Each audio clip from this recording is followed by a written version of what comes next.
Bungie is diving into a brand new genre with their upcoming game Marathon. Here is everything we know about what could be their biggest hit yet. Let's go.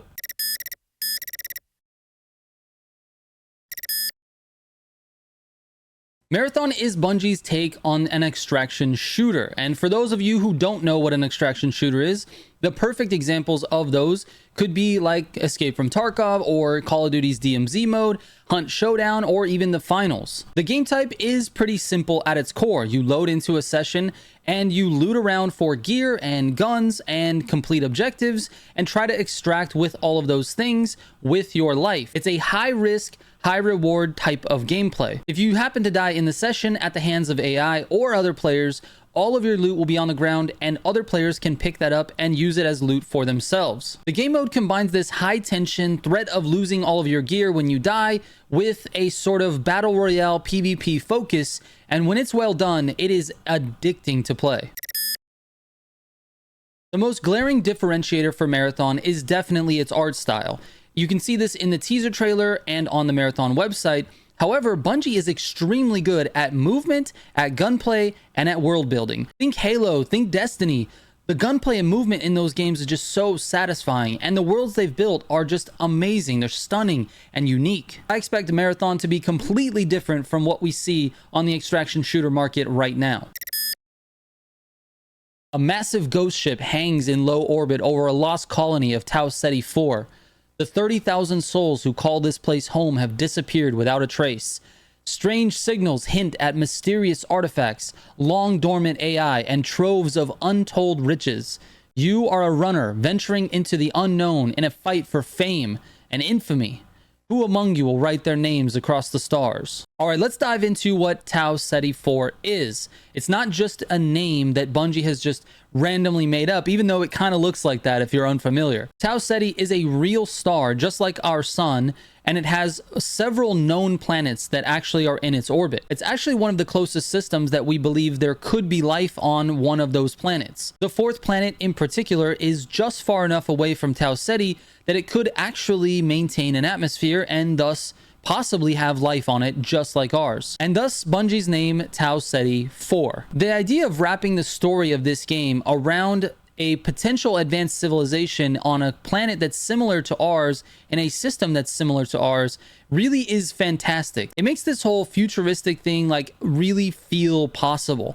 And it feels like this is a world that you could live in. And by combining that sort of realism with what we already know in pop culture and sort of taking elements from movies like The Matrix or shows like Westworld even. If you look at the teaser trailer, you've got this person who's sitting in this vat of liquid and they're all hooked up to all these hoses, and then they just sort of cut straight to someone who's running and seems to be in the heat of battle and trying to get out. It makes you feel like there's a connection between the person that's in there and the person that's actually running. And if we look at their website, they actually have certain hints as to what exactly this world is and how you become a runner. It says by 2850, clone technology allows a person to reliably shift their consciousness from their born body to new synthetic bodies and back again, which is their way of setting the stage. They're explaining in a real context way how someone can actually go into a game session and potentially lose their life and all of their gear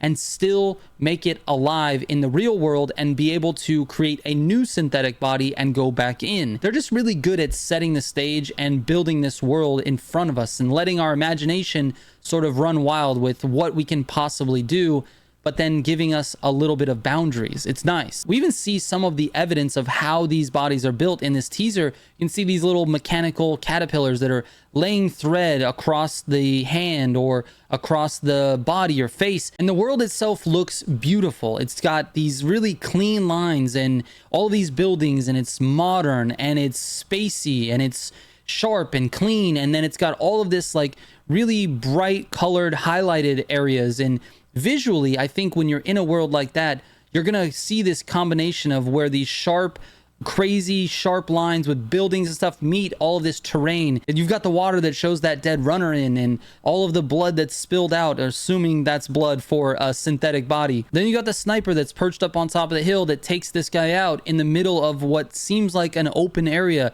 they're running across. So it feels like we're going to have a wide variety of gun interaction in a whole bunch of different areas. We might have tight, close quarter combat combined with sort of medium range right outside buildings. And then once you get outside of where that range is, you've got this long range encounter. The game seems to be catering to a wide variety of gunplay interaction with PvP and AI. And that is definitely a world that I want to play in.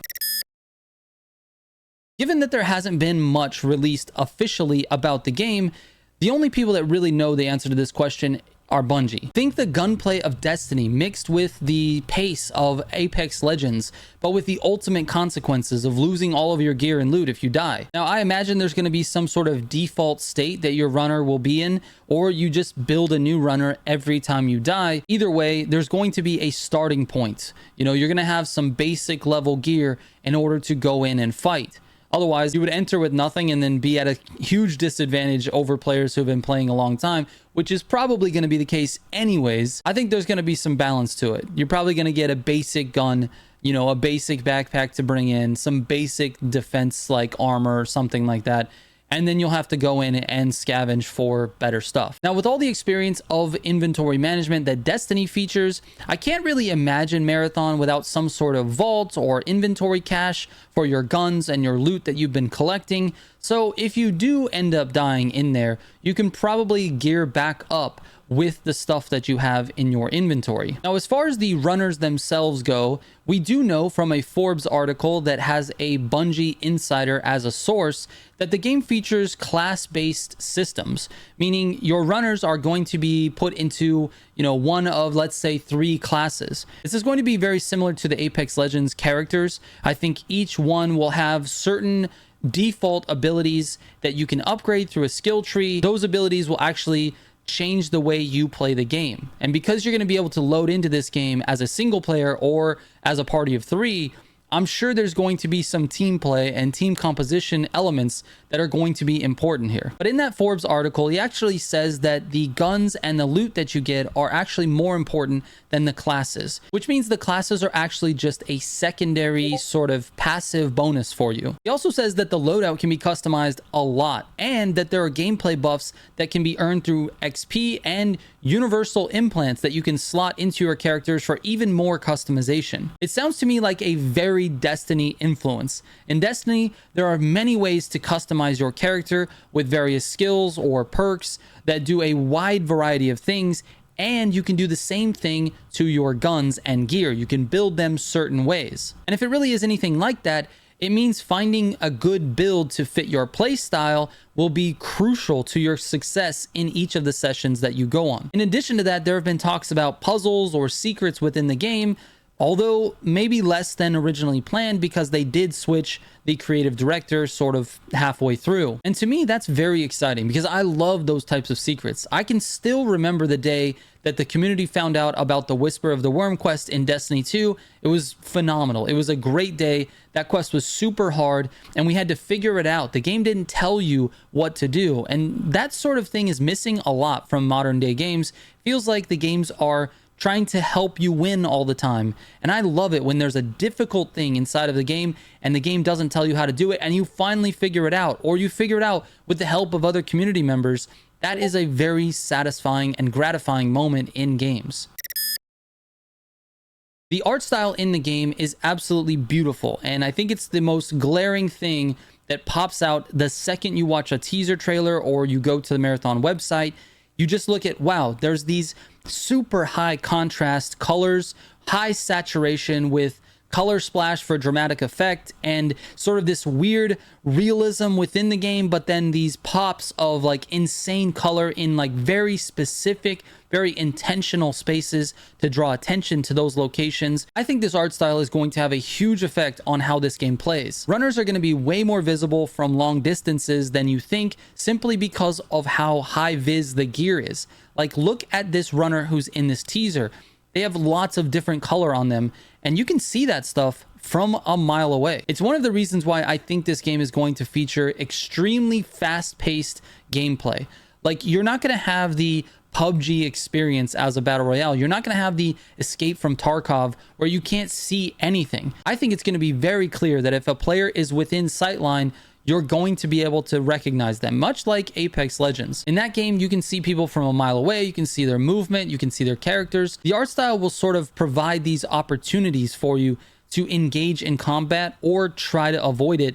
But the thing is, that's what I want. I want action all the time. It's the one thing that I don't really like about some of these extraction shooters, is because the games are just so slow. It's just a gameplay that I'm not that excited about, and it's not that exciting until you get into a gunfight. And that's what I want. I want the forced action. Now, hopefully the map size is big enough to where that forced action doesn't always happen, or that you don't have to be involved in a battle the second you drop in, because part of this game is looting and finding gear and finding things, finding keys and doing objectives and things like that. So I hope they balance that experience a little bit, that forced gunplay with sort of this exploration and, you know, objective based gameplay.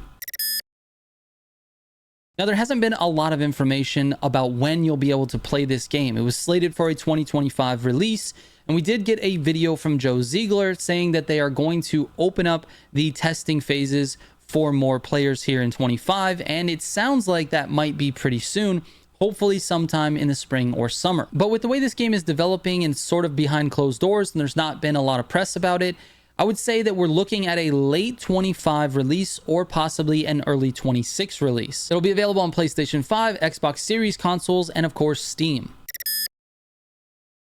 The game's monetization model will be an initial purchase price of $40, which has not really been announced by Bungie yet, but according to that Bungie insider in that Forbes article, that price point is the target, along with a standard sort of battle pass type thing and cosmetic shop. I can definitely see that being a lucrative model for Marathon, given that the art style and the direction of the game is so bold and in your face.